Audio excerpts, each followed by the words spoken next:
Why deny me the right of offering my opinion? My opinion comes from the Quran. My primary source of guidance is from the Quran, not from some textbook of electricity and magnetism and polar magnetism.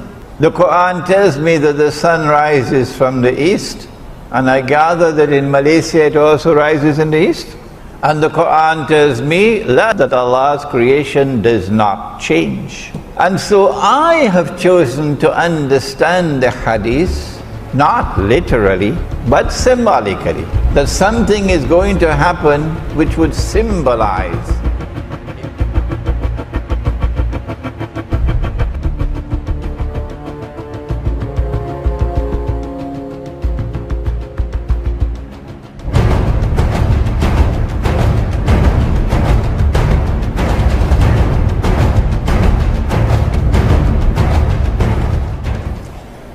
We begin with Allah's blessed name. We praise Him and we glorify Him as He ought to be praised and glorified.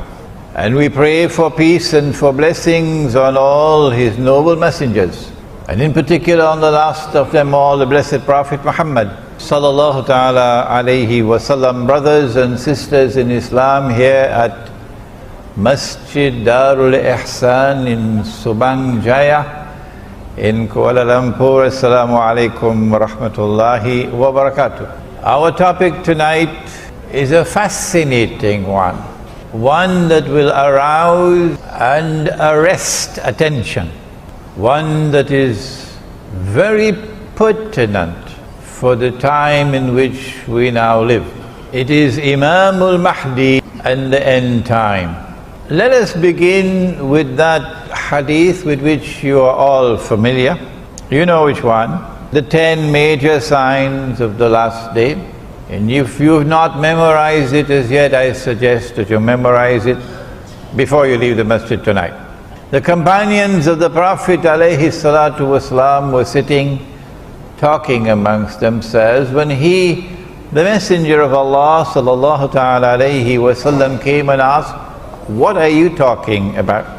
And they said, "O Messenger of Allah, we are talking about the subject of the alamatus of the last day, of the end time."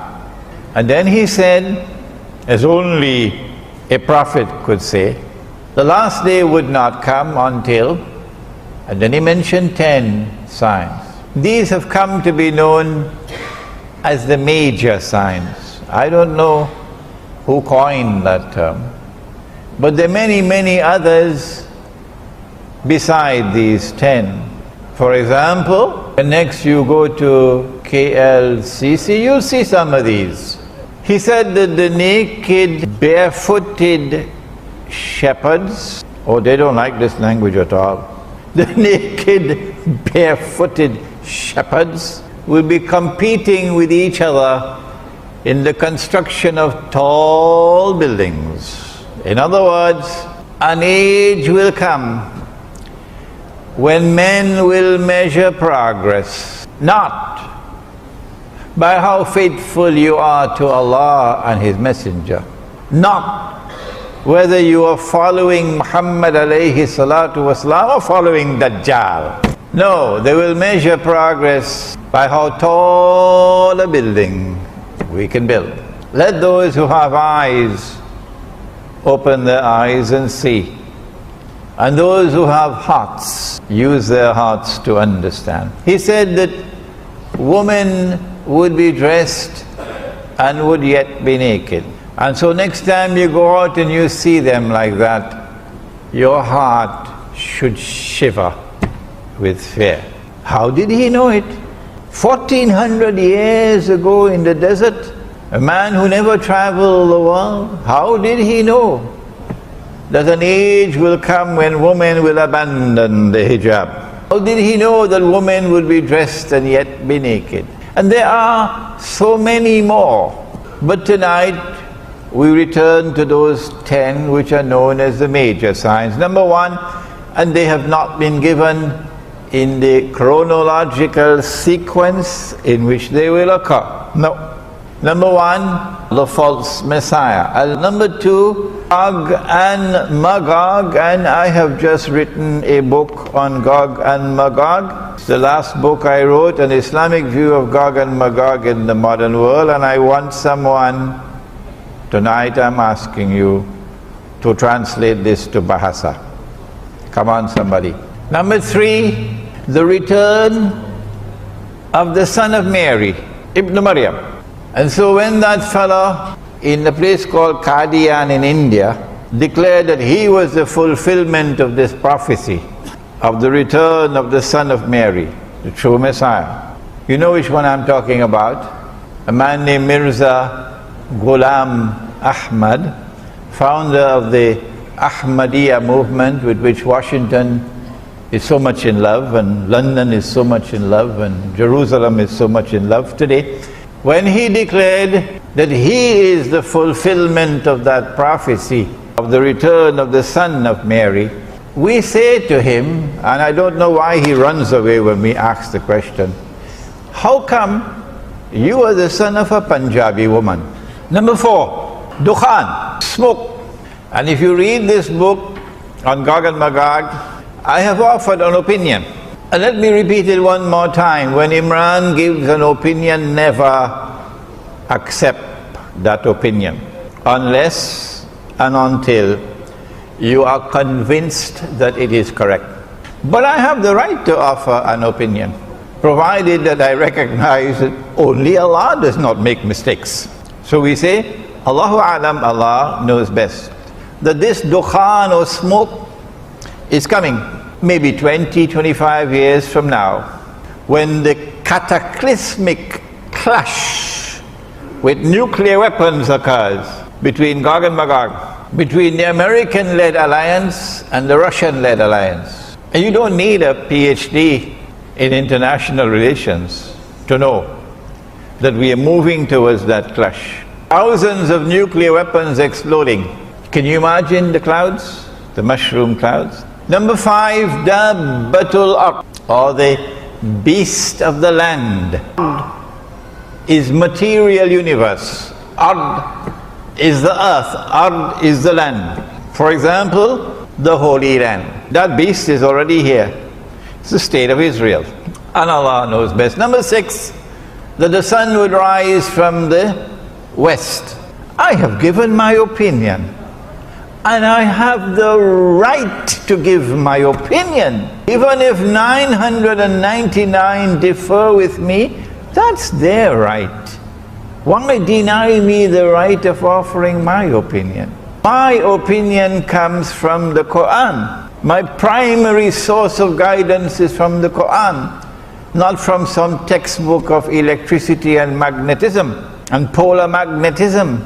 The Quran tells me that the sun rises from the east, and I gather that in Malaysia it also rises in the east. And the Quran tells me that Allah's creation does not change. And so I have chosen to understand the hadith, not literally, but symbolically, that something is going to happen which would symbolize a false sunrise from the west. And I have understood that to be modern, godless, decadent, oppressive, awesomely deceptive Western civilization. And Allah knows best. Number 7, 8 and 9. 3 earthquakes resulting with movements of the earth, in which the earth sinks down, khas, and swallows what it swallows. One in the east, one in the west, and the third one in Arabia, and the third one is linked with Imam Al-Mahdi. And number 10, that the fire will come out of Yemen and drive people to their place of assembly. Of these 10, the Quran singles out one. And Allah says of that one, the return of Nabi Isa alayhi salam, وَإِنَّهُ, it can be read that way, or it can also be read that way. Perhaps that ilm and alam here are synonymous. Ilm means knowledge, alam means sign. That this is the sign of all signs, the return of the son of Mary, Nabi Isa alayhi salam, the most powerful voice in history ever to have prophesied the return of Nabi Isa alayhi salam, the return of Jesus, is the voice of Muhammad sallallahu ta'ala alayhi wasallam. Even if we did not have the ahadith, it is still possible, using the Quran alone, to establish belief in the return of Nabi Isa alayhi salam. And so if you reject belief in the return of Nabi Isa alayhi salam, you will not be able to understand the end time. No. No matter how great a scholar you may be, there is a branch of knowledge which studies and explains the end time. In Bahasa, in Malayu, you call it ilmu akhirul zaman. And in the English language, we call it Islamic eschatology. Don't bother with the big word. Islamic eschatology. Since we now have the tall buildings, I don't know whether you have missed it. If you have, take a taxi to KLCC, you'll see it. The evidence is there as plain as daylight that we're now living in the end times. And so it is Islamic eschatology which will explain the world today, not the New Straits Times, and not your local television station, not even your government. It is Islamic eschatology which will explain the world today. Not the heart of Islamic eschatology or ilmu akhirul zaman is the return of Nabi Isa alayhi salam. Let me repeat. If you reject belief in the return of Nabi Isa alayhi salam, you can't guide Muslims in this age. No. Because you cannot yourself understand the reality of the world in the end time. We now turn to a hadith in Sahih Bukhari, in which Nabi Muhammad alayhi salatu wasalam said, and it is a very short hadith, you can memorize it before you leave the masjid tonight. Kayfa antum? How will you be at that time? Oh, what a wonderful time that would be, when the son of Mary will descend amongst you. Oh, so he's not descending in Rome. Oh no. When the son of Mary descends amongst you, whether they like it or whether they don't. When Jesus comes back, he's coming to us. He's descending amongst Muslims. Maryam wa imamukum. And at that time, your imam would be from within your own ranks. He would be a Muslim. And so there is an imam in the end time. And the advent of that imam, I'm going to use another big word now. First one was eschatology. The advent of that imam will be contemporaneous, long word, of Nabi Isa alayhi salam. The advent of that imam would be at the same time with the return of Nabi Isa alayhi salam. But he would have to come before. And then after he has come, then Nabi Isa alayhi salam will come. Who is that imam who will emerge in the end time? And who is an imam? And what will be the implications of the emergence of an imam at that time? These are fascinating questions. We have to simply leave Sahih Bukhari and go to Sahih Muslim, and we get the answer that Nabi Muhammad alayhi salatu wasalam prophesied that that imam would be known as Imam Al-Mahdi, the rightly guided imam. That he is going to be from the seed of Muhammad sallallahu ta'ala alayhi wasallam, from his daughter Fatima. So he's going to be an Arab. I don't think he can be an Indonesian, or Malaysian. He has to be an Arab, okay? This Imam who will emerge at the time when Nabi Isa alayhi salam is to return is not only from the seed of Nabi Muhammad alayhi salatu wasalam, but we also have a description of his physical features, a broad forehead and a large nose and so on. And we also know something about his functions. That at that time the world will be filled with oppression. Well, it has already come. Modern Western civilization has now been hijacked to deliver to the world more oppression than mankind has ever witnessed. And yet there are those who have eyes and yet cannot see. And their Qibla is in Washington. And they long to get a green card and a US passport. So I say, please go and don't come back. Please go and don't come back. You don't belong to us. You belong to the Jamaat of the oppressors. At that time there will be oppression in the world, all over the world. And he will break those chains of oppression and bring justice to the world.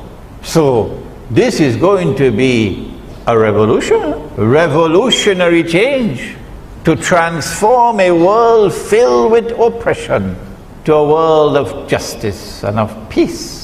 And then the world would experience what Islam has to offer. This would be an Imam who would come at a time of great poverty and destitution in the world. Well, it has already come. All those who stand up to Dajjal are today miserably poor. And all those who are faithfully following Dajjal are living in the comfort zone.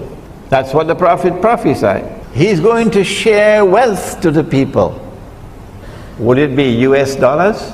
The last thing I heard about the US dollar was that it was in ICU in some hospital. Would it be the French francs or the Malaysian ringgit? Come on, wake up and stop this nonsense.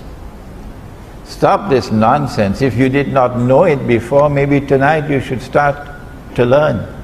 That knowledge may enter into your head. The money that we are now using has come from Dajjal. If you have not studied international monetary economics, come to me and I'll teach it to you. The money that we are now using has come from Dajjal. The paper currencies have come from Dajjal. The electronic money which is taking over from the paper currencies have come from Dajjal. And they are functioning as an instrument, not only for the unjust transfer of wealth from the unsuspecting masses to a global predatory elite, but more than that, they're bringing a system of slavery upon the world, enslaving mankind. And Nabi Muhammad alayhi salatu wasalam prophesied that in the end time there will be slavery. He said a slave woman, you remember? Don't you? He said a slave woman will give birth to her mistress. We have a conference in PWTC on Tuesday and Wednesday. If you can take 2 days off, leave, come join us. There's a flyer outside about the conference. It is on the prohibition of Riba in Islam. Muhammad alayhi salatu wasalam told us to share wealth. Which kind of money? Oh, you know it. I don't have to tell you. It's the money which is in the Quran.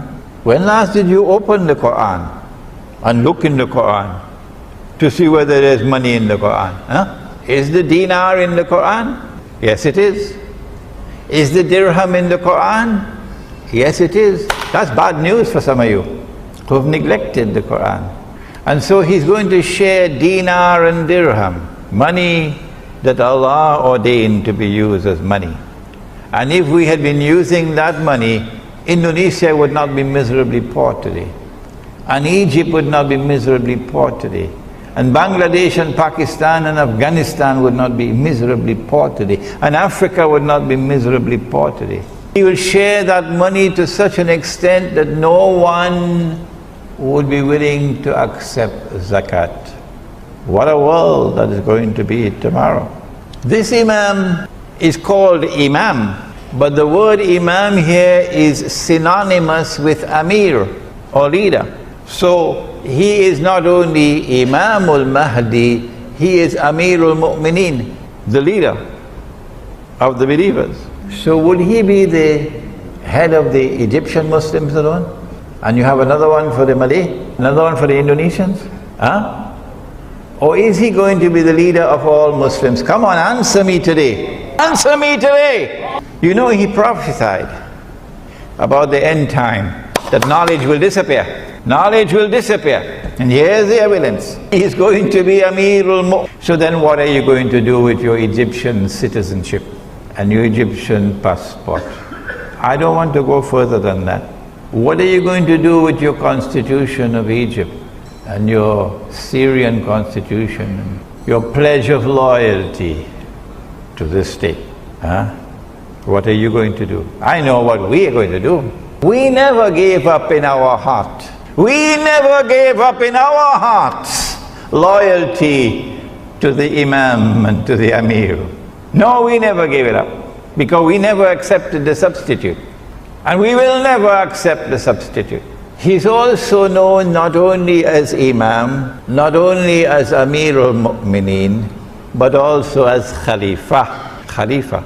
And this brings us to our difference of opinion with the Shia. We hold the view that the Shia are Muslims. Oh yes. And we gave evidence to support that. There is no fatwa which has achieved ijma'. No. Because the Shia have performed the Hajj continuously to this day. No one has stopped them. And so the ijma' of the ummah is that the Shia are Muslims. And if they are Muslims, then you have to relate to them as brothers. Differ in a way which is constructive and not destructive.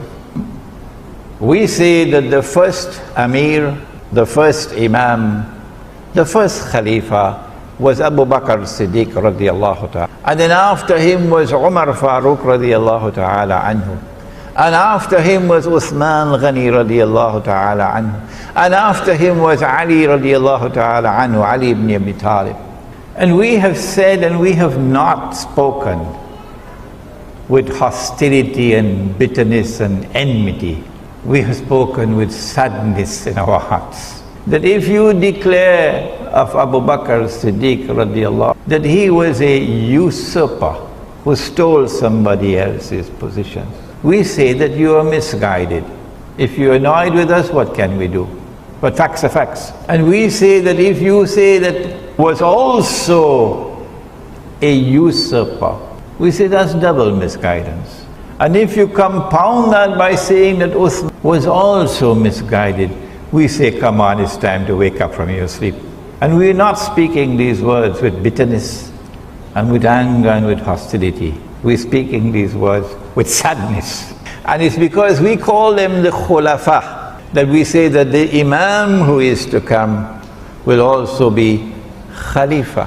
What is the implication now of Allah subhanahu wa ta'ala sending to us a Khalifa and saying to him that he will be from within your own ranks? كيف أنتم إذا نزل عليكم مريم وإمامكم منكم.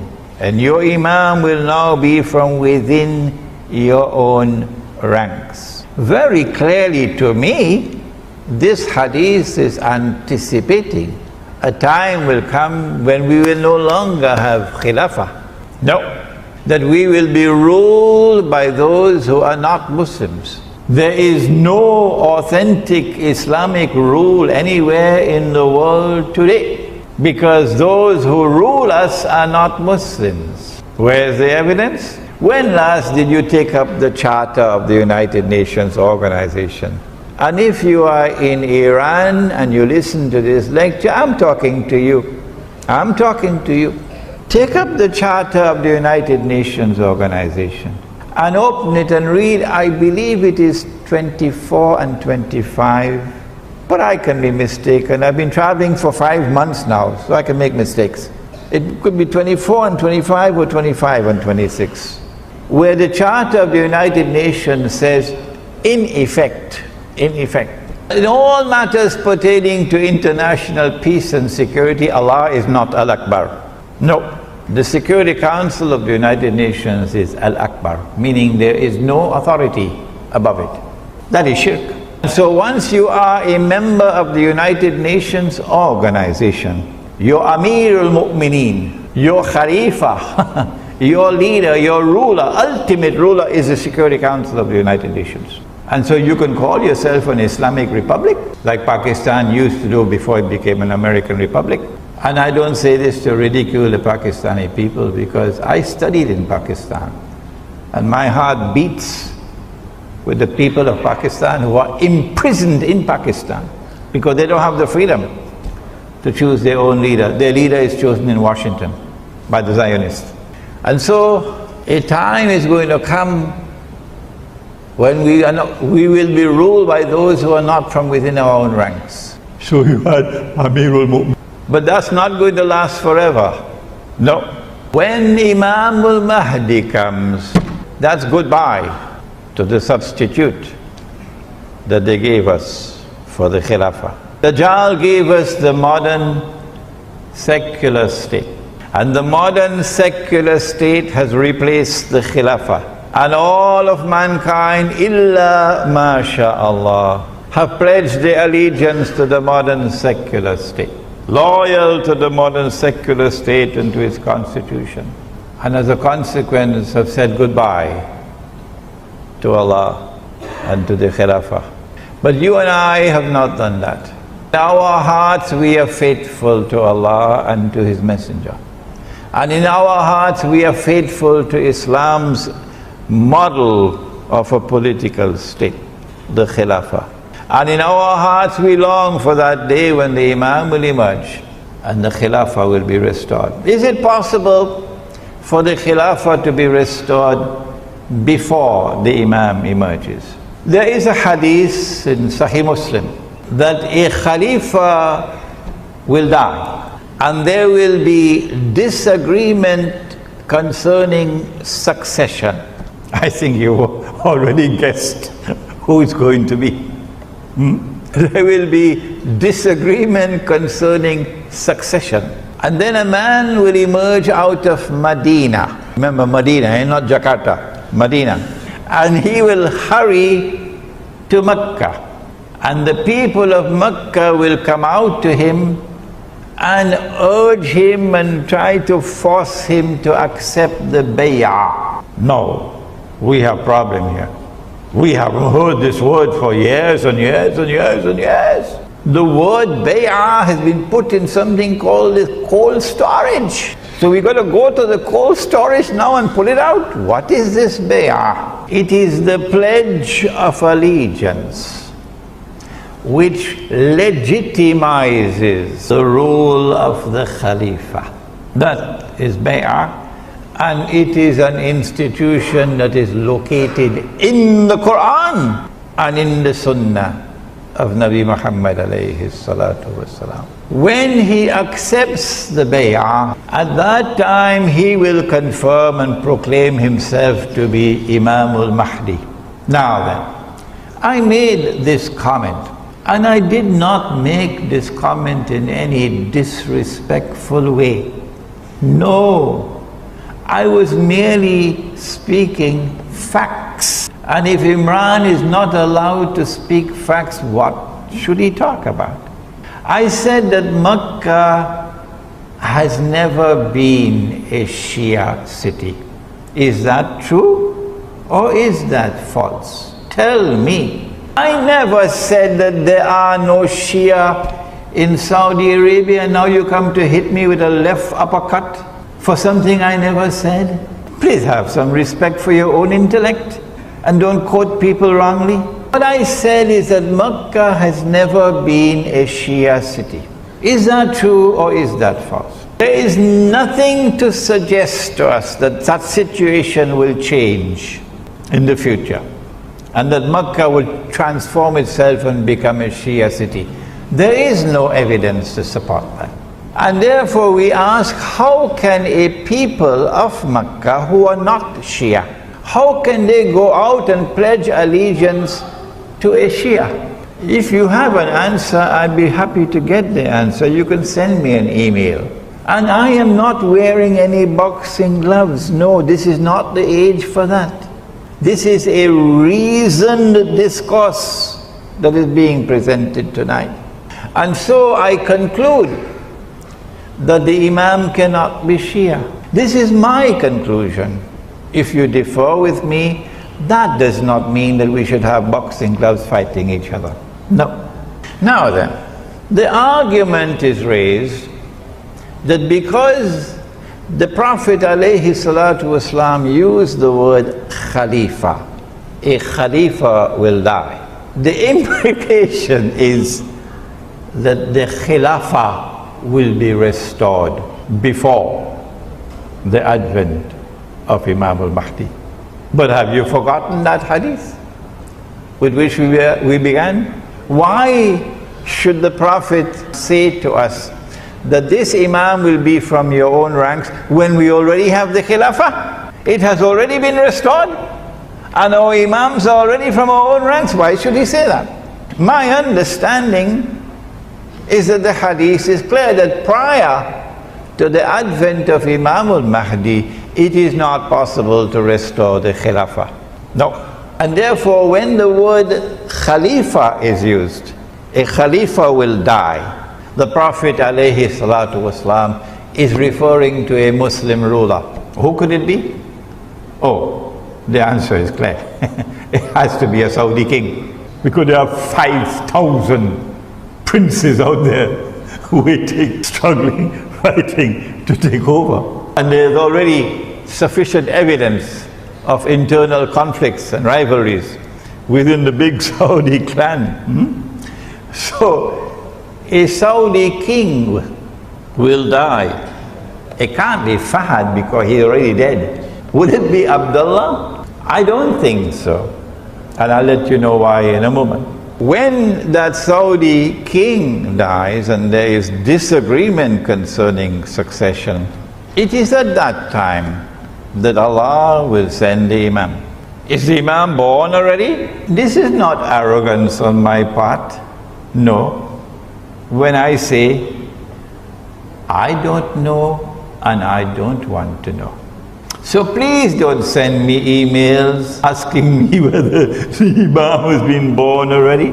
What is important is that Allah places a cover and Allah conceals him. And no one knows that he is the Imam till that moment arrives when the king, the Khalifa dies and there is disagreement and so on. Then he proclaims himself to be the Imam. Until that moment, we don't know who is the Imam. So is he born already? No, come on. I don't know and I don't want to know.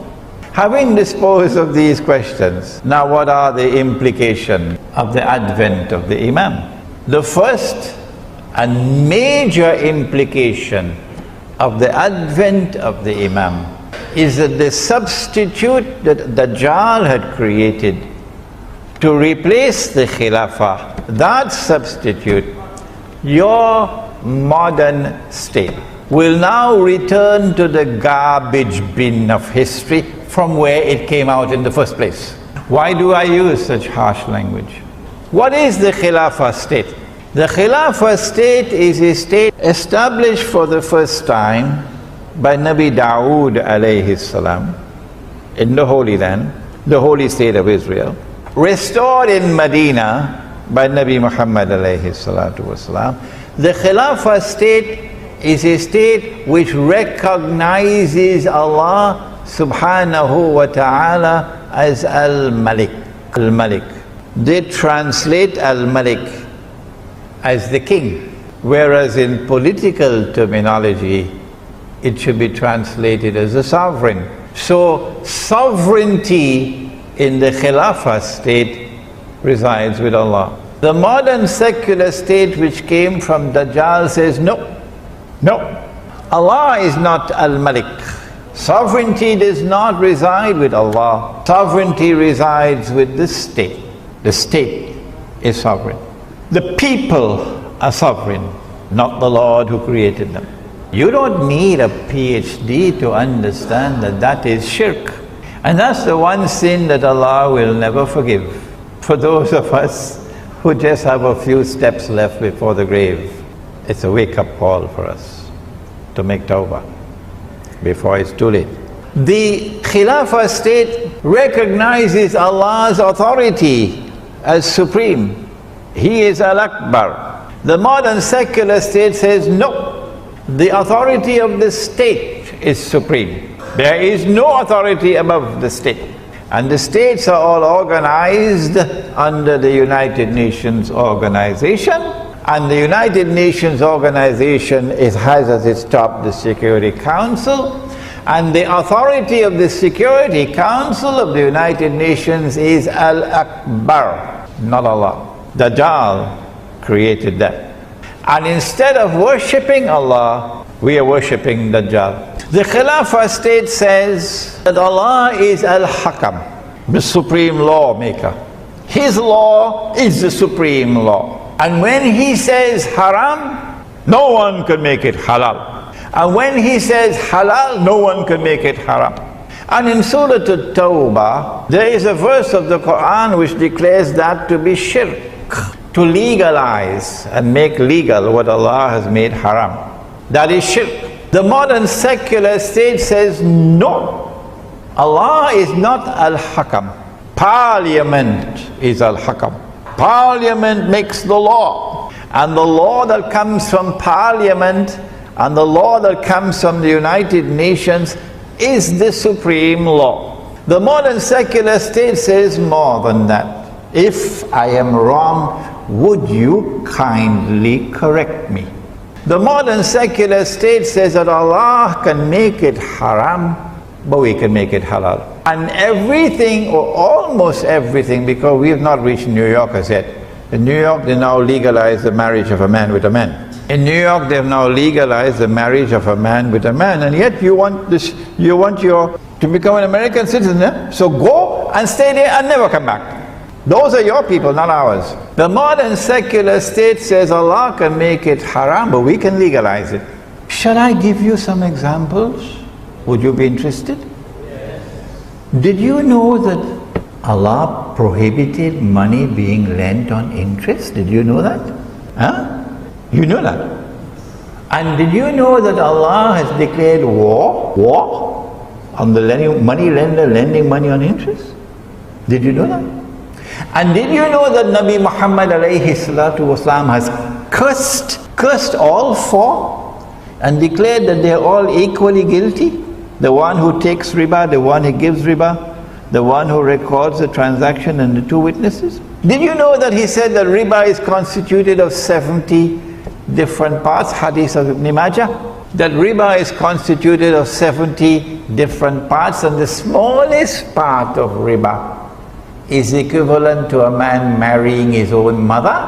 And do you know what the modern secular state has done? Even in Saudi Arabia, all around the world, they've made it halal. Don't believe me?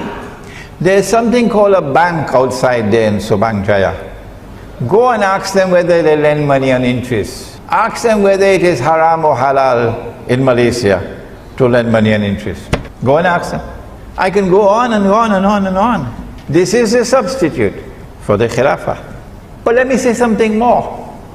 In the Khilafah state, so long as we Muslims have control over territory, that territory is designated Darul Islam. Now look at that. That's another term I have to take out of the cold storage. You better keep the lid open for me.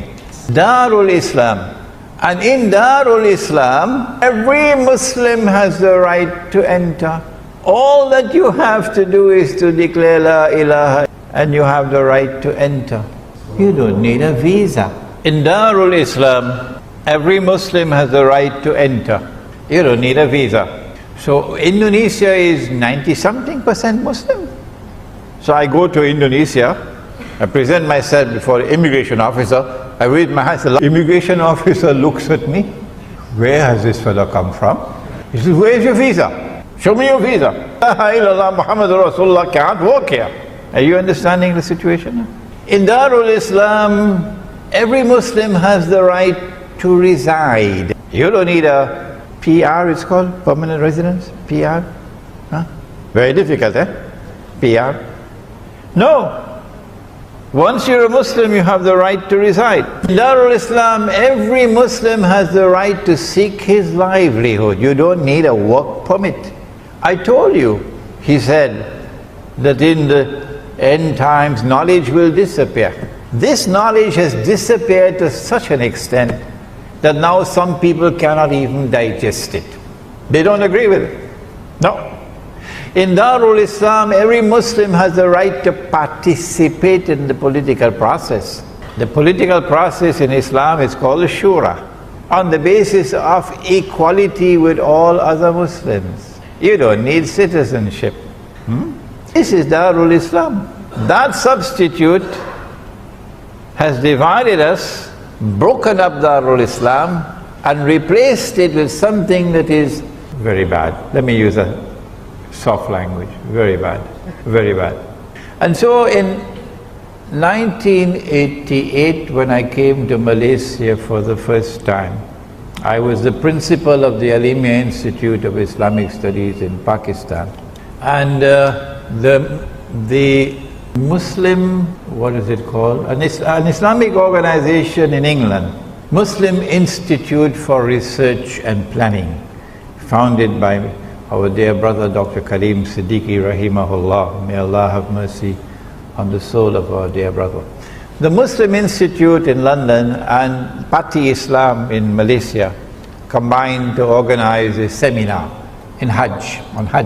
And I was chosen to come from Pakistan to be one of the speakers in that seminar. And I said that it is wrong to take the Islamic movement and register it as a political party and fight elections under the constitution of a modern state that has come from Dajjal. PAS was not too happy with me. Same thing was done in Pakistan by Maulana Maududi rahimahullah with the Jamaat Islami. The same thing was done in the Arab world, the movement founded by Hassan al-Banna rahimahullah, the Ikhwan al-Muslimun.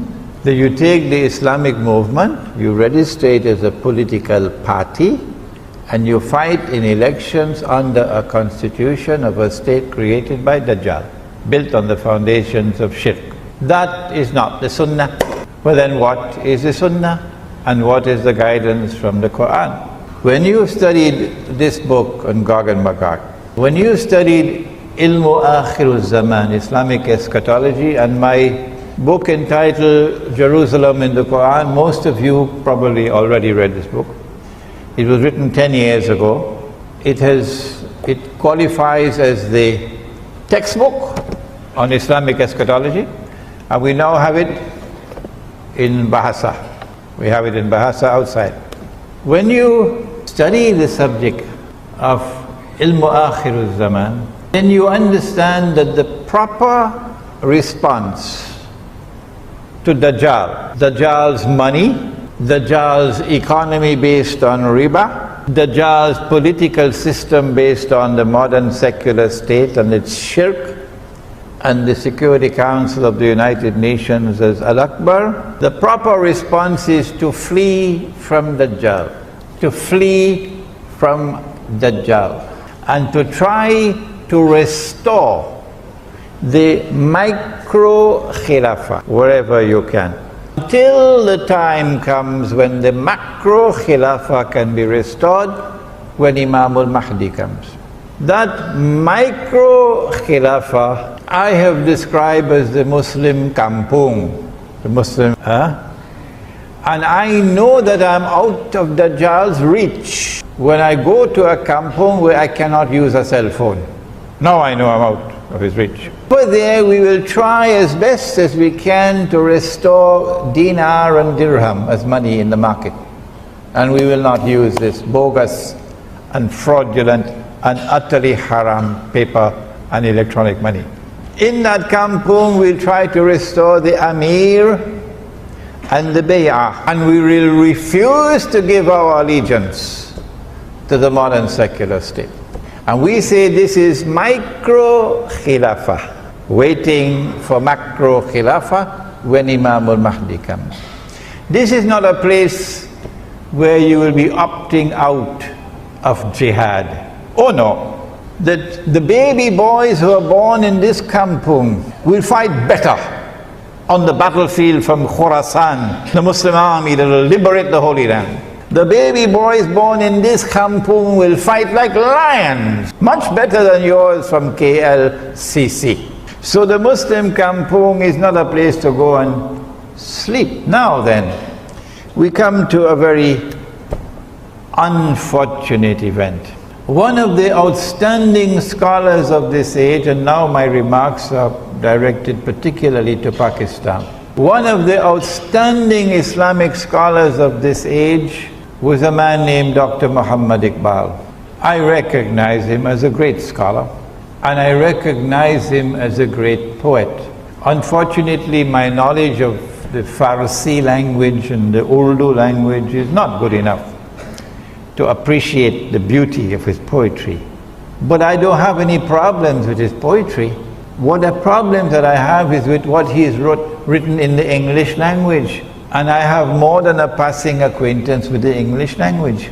Dr. Iqbal argued in a book which he published entitled The Reconstruction of Religious Thought in Islam, which most Pakistanis have not read.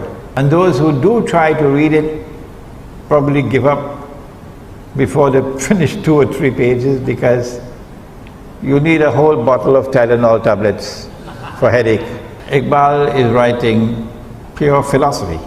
I have a master's degree in philosophy, and for me it's a headache, so much less for you. I admire the first 2 chapters a lot, because in the first 2 chapters of that book he takes on Dajjal. You know, the one eye and the 2 eyes? The epistemology of the modern West. And Iqbal has delivered the best defense of the epistemology of the Quran that has ever been written. But very few people can understand it. So those first 2 chapters are written in gold. Mountain of a mistake in declaring that the modern state, he calls it the Republican state, actually it's a secular state. The modern state, he says, can function as a substitute for the Khilafah. That's wrong. And if we say that our teacher made a mistake, we are not disrespecting our teacher. No. He still remains a great scholar. We still respect him. We are not disrespecting him when we say that this Iqbal has made a mountain of a mistake in declaring that the modern secular state with its parliament can be a substitute for the Khilafah. Iqbal then compounded that error by agreeing with Ibn Khaldun that all the ahadith on Imam al-Mahdi are all fabricated. Now don't come and tell me what Iqbal has said in Urdu poetry. No, don't come and tell me that. I know what he said in Urdu poetry. We're talking about what he said in English. And the impact of Iqbal's thought on the Pakistani intelligentsia. Iqbal does not believe in the return of Nabi Isa alayhi salam. No. Iqbal does not believe in Dajjal. No.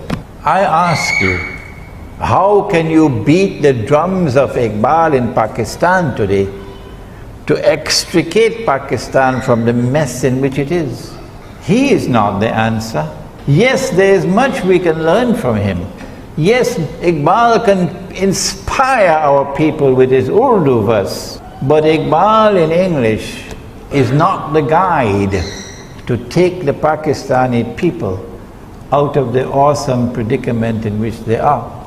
And so I wrote this book, Iqbal and Pakistan's Moment of Truth. I want the cameras to capture it, because tonight in Masjid Al-Ihsan in Subang Jaya, we are launching this book for the first time. It is only 84 pages, so you could finish it in one weekend. And in this book, I have attempted very respectfully, how many times am I to repeat it? I have attempted very respectfully to critically assess the thought of a great scholar and to point out errors which he has made, while yet respecting him as a great scholar. Now then, when Imam Al-Mahdi emerges, at that time, the Gog and Magog war will take place. This book explains it. An Islamic view of Gog and Magog in the modern world, and one person will have to come forward and volunteer to translate it to Bahasa, inshallah. At that time, the clash takes place between the American-led alliance, the Russian-led alliance. The nuclear war takes place with thousands of nuclear weapons exploding. I think that will be the moment when this verse of Suratul Isra will be fulfilled. Suratul Isra. It is as though you're hearing the verse for the first time, because you've never heard the verse in the context in which it's being given now. And not a single city will escape. None. They will all be destroyed, says Allah. All. And those which escape destruction will be punished with terrible punishment. And this is a matter inscribed in the Kitab. Maybe that if you're out of electronic range, you know, the cell phone, you will not be incinerated. This is the end of modern Western civilization dominance over the world. Maybe another 20, 25 years, that's all we have to endure. This is the end of the modern secular state and all the patriotism it demands of us. And this is the time when Darul Islam will be restored, whether they like it or whether they don't. This is the time when the Khilafah will be restored. This is the time when Imam Al-Mahdi will rule over us. The Shia who follow him at that time are our brothers. The Sunni who follow him at that time, I don't think there'll be many Sunnis following him. They will say, he's a terrorist. Our brothers. And so Shia and Sunni, both following the Imam, will constitute the Ummah of Nabi Muhammad alayhi salatu wasalam. When will that happen? How much time is there left? Let us attend to this and we'll then end the lecture. Imam al-Mahdi cannot emerge until Allah ordains that he must emerge. So no government has charge over this. When will Allah ordain that he must emerge? Because as soon as he emerges, he's going to head for Makkah and he's going to proclaim himself the Imam. An army will then march against him from Sham. That army, as it crosses Medina, going south to Makkah, will be swallowed by the third khas. One in the east, one in the west, one in Arabia. When that army is swallowed by the earth, that is the validation. That is the conclusive validation that this man is indeed the Imam. Not eclipses in the sky. The sinking of the earth. When that army sinks down into the earth and is swallowed, then the Abdal from Sham and Al-Iraq will come to the Imam to offer bay'ah. The Sufis have hijacked this word, Abdal. So I got to take it back from them. They say that the Abdal are some mysterious people. There are always only 40 of them and so on, and they have the bowl in their hands and so on. No. Abdal means when one dies, another one replaces him. This one dies, another one replaces him. This one dies, another one replaces him. The Abdal. So if you're listening, Washington, let us introduce you to the Abdal. You don't have any more money to buy white people from South Africa to go and fight for you in Iraq and in Afghanistan. You know, white South Africans.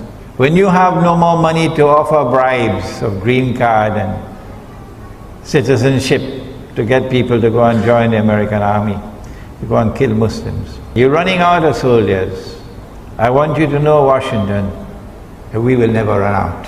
We will never run out. Because when one dies, another one takes his place.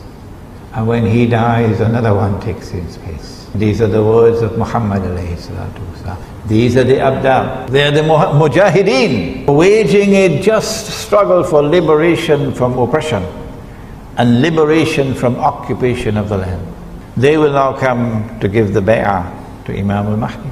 Imam will now be attacked from an army of the Quraysh, said the Prophet alayhi salatu wasalam. An army of the Kalb, and he will defeat that army. Would it be a Saudi army? Looks very much like that to me. Looks very much like that to me, but Allah knows best. When he defeats that army, then Jaziratul Arab, another term out of the cold storage. Good thing we left the door open, Jaziratul Arab, when last did you hear that term? Jaziratul Arab is the Arabian Peninsula.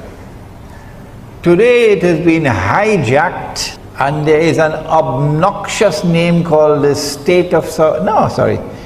Kingdom of Saudi Arabia. Squatting. So there will be no more Kingdom of Saudi Arabia. It is Jaziratul Arab will be restored. And when Jaziratul Arab is liberated, Darul Islam is restored. This is the implication. Now tell me, would you release Imam al-Mahdi into the world when the Zionists have read all of these ahadiths? They know it all. Would you release Imam al-Mahdi into the world before Israel replaces the United States as the ruling state? It doesn't make sense. No. Would you release Imam al-Mahdi into the world before Israel rules the world? And Dajjal is in his day, which is like a week. You have to read this book, Jerusalem in the Quran, to understand that. Israel is about to launch her big wars, either this year or next year. Attacking Pakistan to destroy the nuclear plants and nuclear weapons, attacking Iran, attacking Egypt so you can occupy the territory from the river Nile to the river Euphrates. If you want to know why, there's a book outside entitled The Religion of Abraham and the State of Israel, a view from the Quran. My view, and Allah knows best, is that Allah will not release Imam al-Mahdi into the world until Dajjal has completed his mission, or he is very close to completion of his mission. And so Dajjal has to be born. He has to be born of Jewish parents. He's not been born as yet, but he's already created modern Western civilization because he's already released into the world. He's already released into the world. He's close to the end of his mission, but he's not as yet been born as a human being. When he's born as a human being, he'll be a Jew. He'll grow up to be a young man, he'll be powerfully built, he'll have curly hair. He'll rule the world from Jerusalem. And then he will proclaim, I am the Messiah, Al-Mahdi, Al-Masih. And when they accept him, Al-Masih, he can rub his hands and he can say, come on, help me. Mission accomplished. I've given them a 6 for a 9, I've deceived them. Now they've been taken to the greatest destruction that they will ever experience in history, Banu Israel. And so by my calculation, and Allah knows best, we are still probably another 20-25 years away before that event occurs when Imam al-Mahdi will emerge. Finally, I want to remind you about the conference on Riba. There's a book on Riba outside, and there's this little book. You have no excuse, it's so small. The Gold Dinar and Silver Dirham, Islam and the Future of Money. Many people have been asking, where did Imran Hosein study? Who was his teacher? What kitab did he read? Because we don't hear anybody else speaking like this. If you want to know more about me, you can begin by reading this very interesting book, the Islamic Travelogue, which is outside. We have some time for questions. Sisters, you can write your questions and send them up. And brothers, yes, go ahead. The question is, in my opinion, how does Dajjal communicate and give orders to his followers? At the very end of the Quran, Allah warns us about الذي يوسوس في صدور الناس من الجنة والناس. It is a inspiring or putting thoughts and ideas into the heart, and as a consequence these people believe that these are their own thoughts. He does this through the shayateen. Shayateen, plural of shaitan. The Prophet said that the shayateen are going to be raised with Dajjal. This hadith in Kanzul Ummah. The shayateen are going to be raised with Dajjal. And these shayateen, plural of shaitan, the jinn. These shayateen are going to do something very interesting. Yushabbihuna bil amwat. They're going to take the form of human beings who died. Your father died 40 years ago. And lo and behold, here is your father standing in front of you. He has the face, the appearance, the shape, everything of your father. He has your father's voice. He speaks to you as only your father could speak. Yushabbihuna bil amwat. Yakuluna lil hayy, and they will then speak to those who are alive. Ya'rifuni, what's wrong, my son? Can't you recognize me? Ana abuk, I am your father. Ana akhuk, I am your brother. Awzu qarabatin min, or some close relative. From this hadith we know the link between Dajjal and the shayateen. That's why there's so many of them in Washington. Yeah. Any more questions? Yes. So they live together in that time. Yes. My question is, who is going to be the Amir? The Amir is the Imam. He is we get some help actually in this matter from information which was sent down before Nabi Muhammad ﷺ. This information was sent to Banu Israel, and I have it here at the back of this book. In the appendix to Jerusalem in the Quran, you will find it there, where the Jewish scriptures speak about a worldly figure and a priestly figure who will be contemporaneous. One is going to be the political ruler, ruling, enforcing the law and so on, Sharia, and the other would be the priestly ruler. So Al-Masih, Nabi Isa alayhi salam, Al-Masih, he is the priestly ruler. And Imam Al-Mahdi is the second one, who is the worldly ruler. They knew about this in Medina, the rabbis. So when Nabi Muhammad alayhi salatu wasalam arrived in Medina, they asked him, are you the Messiah? Are you that other one? The other one meaning the one who will come, who will be the political ruler, the ruler of the world. He said, no, who are you? We want to know, who are you? Because they were expecting a prophet to come who would be, they were thinking, would be the Messiah. So the answer to your question is that Imam al-Mahdi would be Khalifa, and Nabi Isa alayhi salam would be Nabi. Yes? Oh, I forgot I should have mentioned the question. The question that he asked was, since Nabi Isa alayhi salam, Jesus, and Imam al-Mahdi are at the same time, who is going to rule? That was his question. Yes, go ahead. It's 9:25. I'm going to take another 10-15 minutes to answer you. I have devoted some of this book to that subject.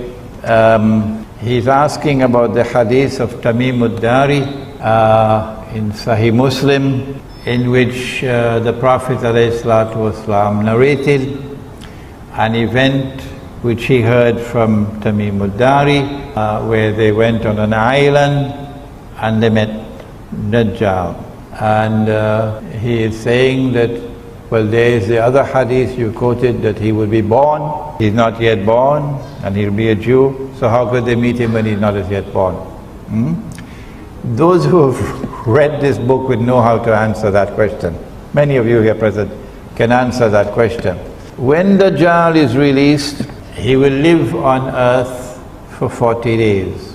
Yawmun kasana, a day which would be like a year. Yawmun kashahr, a day which would be like a month. Yawmun kajum'a, a day which would be like a week. And all his days, like your days, meaning all the rest of his days like your days. When his day is like our day, he would be in our world of time. No one can dispute that. When he is in our world of time, he would be in our world of space. Only at that time, therefore, would we be able to see him. But he can be on earth and not be in our world of space and time. Are there angels in Masjid Darul Ihsan in Subang Jaya? Oh yes, there are. Can you see them? No, you can't see them. I know you'll tell me that your wife is an angel and you can see her. Yes, our women are our angels. Allah's greatest gift to us are our women. We must honor them, we must respect them, we must treat them like angels. Except when they start to follow Dajjal, then you part from them. Are there jinn on earth? Yes. Can we see them? No, but they are here. In the same way, Dajjal is here on earth, but you cannot see him. You will only see him at that time when he is born as a human being, grows up to rule from Jerusalem, and then he'll be a Jew. Any more questions? Yes? Oh, before Haji Radwan speaks, let us acknowledge, be grateful to him. Haji Radwan from Hotel de Palma in Ampang is the one responsible for organizing tonight's lecture. Yes, Haji? You mentioned about the eventual takeover of United Nations by the Israel. You mentioned about? You mentioned about the eventual takeover of United Nations by the Israel just now. Did you?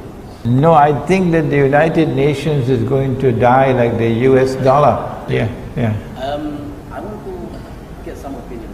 How do you interpret the present uprising or Nahda present happening taking place in the Peninsula Arab, and with the incomplete formation of the Israeli statehood with the emergence of the Al-Mahdi? Yeah, this is a very big subject, Haji Radwan. On the one hand, if you go to my website, imranhosein.org, you will see an essay entitled An Islamic Response to the Current Arab Uprisings. And in that response, I have commended and I have honored and respected those Arabs in Egypt and elsewhere who have risen up against the oppressor. Islam gives you the right to rise up against oppression. Islam gives you the right to rise up and to demonstrate against oppression. And that is what they did. And in doing that and doing it successfully, they have set a golden example for Pakistan. They've set a golden example for so many other parts of the world of Islam today which are in chain. You can't speak. But I have also mentioned that the uprisings which are now taking place are eventually going to facilitate Israel's big wars. Israel has to wage those wars in order to replace the United States as the next ruling state. But Dajjal does not want to wage war and appear as an aggressor.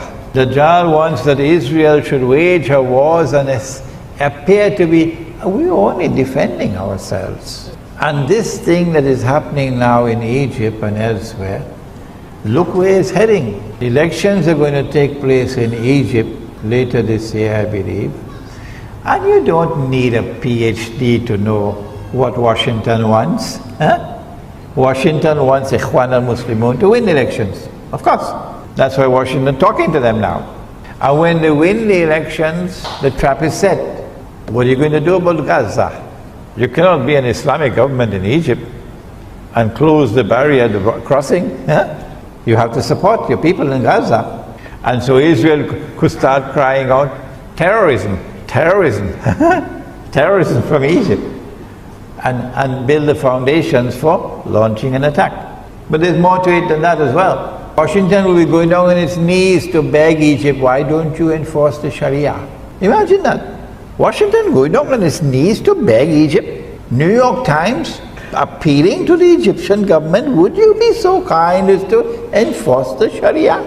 I wonder why. And when the Islamic governments in the Arab world declare we are enforcing Sharia, well, Kalantana, I think you better prepare yourself. So then they'll spring I call it a time bomb. A time bomb is something that is wired to explode at a particular time when they choose to trigger it. So the time bomb will explode in Egypt when an Egyptian family will come before the Sharia court with their 6-year-old daughter. The child is 6 years of age. And this man who wants to marry her is 55. They're probably going to choose a very ugly looking man and a nice pretty looking child. And then the Sharia court is going to give jais, yes, permissible.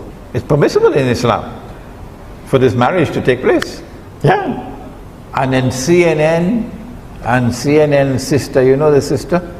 Al Jazeera? Yeah. And every television station in the world is going to capture that. And Muslims are going to become the laughing stock of the whole world. The laughing stock of the whole world. And you are angry with me because I point to that hadith in Sahih Bukhari and I say someone rewrote it? And you're going to be angry with me for that? You're sending warnings to me? I am the one who should be warning you, rather than you warning me about declaring a hadith in Sahih Bukhari to be rewritten, to be fabricated. Never. Never. He never married Aisha. No marriage ceremony ever took place here on earth. Never. Don't you know there are two kinds of marriages? There are those marriages which are contracted here, and there are those which are contracted there.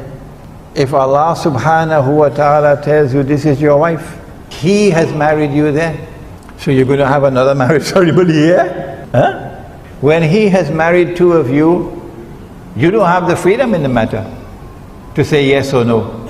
Islam is submission to Allah. And He did it when she was 6. I asked myself, why did He send that vision to Nabi Muhammad alayhi salatu wasalam? This is your wife, I've chosen her as your wife. Why did Allah subhanahu send that vision to him when she was only 6? Why? There must be a reason. And my answer is that it is for the same reason. It is for the same reason that He sent Maryam alayhi salam with a baby. She was never married. So He can distinguish between those who have 2 eyes and those who have only 1. Yes. And He could have done it, He could have sent the vision when she was not 6, she was 1 year of age. Or He could have sent it when she was 1 month old. He is the Lord. But because it is haram for a Muslim to have sexual relation with a girl till she has become a woman. And I have the verses of the Quran to prove it. But I would prefer not to use those verses in this public gathering. It's my choice. I prefer to do it in private. It is haram to have sexual relations with a girl before she's become a woman. Is there anyone who wants to challenge me? When will she become a woman in the context of the Quran and the law of marriage? In this context, not Dajjal. Dajjal, she becomes a woman when she's 25. That's Dajjal. Huh? But in the Quran, when she has reached the age of puberty, when she can now herself become pregnant and make a baby. She's no longer a child. She's now a woman. So she had to remain in her mother's home until that time. And when that time came, then she went to join her husband's household. Do you have a problem with that, Dajjal? What's wrong with this? Huh? This is what happened. So the hadith, when it says that he married her when she was 6, is false. It's false. He never married her when she was 6. He never married her at all. Never. It is Allah who informed him, this is your wife. He had no choice in the matter. But when the Sharia court in Egypt declares it's jaiz for a 55-year-old man to have a marriage ceremony with a 6-year-old girl, the Australian government is going to have a lot of problems. You know why? Every pedophile in Australia will want to become a Muslim. So there are time bombs. This is only one. This is only one. There are other time bombs waiting to explode. And I don't think that Jamiatul Azhar is capable of responding to those time bombs now. Allah blessed me with a great teacher. Allah blessed me with a great teacher. And that teacher gave me a different method of pursuing knowledge. This is why I'm able to deliver this knowledge to you today. Any more questions? You have a website in which you're collaborating with the arrivals, yeah? Okay. Your website explains Dajjal and the process of colonization, yeah? In this region, okay, yeah. Jihad has already begun. Oh yeah. The armed struggle for liberation from oppression and occupation in Iraq, in Afghanistan, is the jihad which has already commenced. We don't need any fatwa declaring jihad. Saudi king gave a fatwa for jihad about 20-30 years ago. I think they put it in the cold storage now. This jihad cannot be stopped. No one can stop it. This jihad will continue until the prophecy of Nabi Muhammad ﷺ is fulfilled. That the army will come out of Khorasan, it will be unstoppable until it reaches Jerusalem. When a jihad is in force, Muslims have an obligation to support the jihad. Those who can physically join the jihad should do so. However, it would be a security risk for someone who only speaks French to go to Afghanistan and join the jihad. Not only would he put his own life at risk, but he would put the lives of others at risk because of an incapacity to communicate. You have to be capable of communicating in the language spoken before you can join that jihad. But there are other ways of supporting the jihad. You can do it with your tongue. You can speak out. Of course, you're not going to get a US visa after that. You can support it with your wealth. You have so many ways that you can support the jihad. And when we call for a withdrawal to the remote countryside, that withdrawal is what is going to give us the freedom that we otherwise would not have, to either join the jihad or support the jihad. Next question? Yes. How to combat riba? Number one, you have to study the subject. So I hope to see you at PWTC on Tuesday morning. The flyers are outside. They put me on as the first speaker. I'm answering you. There are two forms of riba that must be recognized. One is the lending of money on interest, and the other would be a transaction based on deception which delivers a gain or a profit to which one is not justly entitled.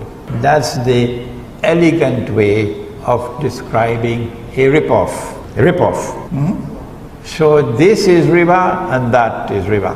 The greatest rip-off that has ever occurred in human history is the rip-off of the monetary system that we now have. Bogus and fraudulent and utterly haram paper currencies and the electronic currency which is now taking over from the paper currency. What do you do? Answer: when you have abandoned the Quran and Sunnah, make tawbah and return to the Quran and Sunnah, meaning return to the dinar and dirham. Do you know that Israel, tomorrow, Israel is going to mint, in fact I think they've already minted the gold dinars and silver dirham, Israel. And tomorrow Israel is going to be using this money. Do you know that? Why would Israel have to do it? If you study, man, you can answer these questions. Because every Jew knows that only that money can be used in the temple, which does not have any human figure on it. The Roman coins at the time of Nabi Isa alayhi salam were haram to be used in the temple, because they had graven images which were haram. And so the temple at the time of Nabi Isa alayhi salam used to mint its own coins, gold and silver. And when the people came to the temple, if they wanted an animal to be zabiha, sacrificed, you got to pay for it.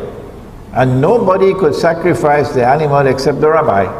So therefore the temple got some revenue. So you had to pay the temple. And you had to pay the temple in this money which was halal, not that money which was haram. So when Dajjal stands up in Jerusalem tomorrow, and he has not brought back that halal money, no Jew will accept him as the Messiah. Which is why I believe that Israel has already minted her gold coins and silver coins, so that these can be introduced before Dajjal makes his appearance.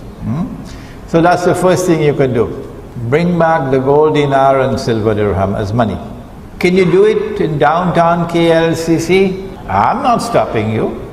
You want to try, go ahead. It is my opinion, based on my study of Suratul Kahfi of the Quran. Now let me use the proper Arabic. Suratul Kahf of the Quran. That the only place that you can bring back the dinar and dirham as money in the market is in the remote countryside. And in those micro markets, we will not accept your paper money. No. Insofar as money being lent on interest is concerned, make tawbah. If you have borrowed money on interest to buy your car or to buy your house, make tawbah. Because if you die with that riba, there is no way you can enter into Jannah. Why? Because the curse of the Prophet is upon you. Get out of that riba. Sell the car, sell the house, pay the bank. When you try to do that, then you'll know what kind of snake there is in the bank. Yeah. And make to borrow or lend money on interest. Any more questions, or shall we stop now? 1, 2 more and then we finish, okay? 1, 2 and we finish, that's it. Come closer. And the other one, come up please. Come closer, come closer, come closer. Don't be afraid of me. Okay.